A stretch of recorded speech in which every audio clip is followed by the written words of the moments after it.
রাখো তোমার I drop. বৌদি ঘরে নেই, ঘর খোলা রেখে কোথায় বেরিয়ে গেছে জানি না। রিসেপশন থেকে বললো গাড়ি ভাড়া করে বেরিয়েছে। রিসেপশন ফোন কর। গাড়ি যা।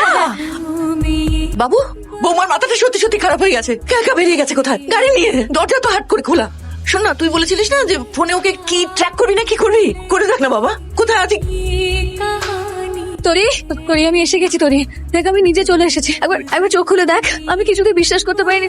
তোরি কিচ্ছু হয়নি আমার, এটাই শুনতে চেয়েছিলি তো? মরে যায়নি আমি। যোগ করছিলেন আপনারা? এটা ইয়ার্কি হচ্ছিল? মেয়ে মানুষ বলে বেঁচে গেলেন, নাহলে একটা মারও এদিক ওদিক করতো না। কেন করলি তুই? কেন করলি এটা? আগে তুই বল, কেন এমন করেছিলি? কেন পালিয়েছি বল। আমি নিজেও কখনো ভাবিনি আমি তোকে ছেড়ে পালাবো, জানিস? তুই এত আদর যত্নে ভালোবাসায় আমাকে ভরিয়ে রেখেছিলি। আমি এমন কোন সম্পর্কে সারা জীবন থাকতে পারতাম না যে সম্পর্কটা লুকিয়ে রাখতে হতো সোসাইটি থেকে, বাবা মায়ের কাছ থেকে। যে সম্পর্কে কোনো ভবিষ্যৎ নেই, সে সম্পর্কে মায়া বাড়াতে আমি চাইনি। পেরেছিস মায়া কাটাতে?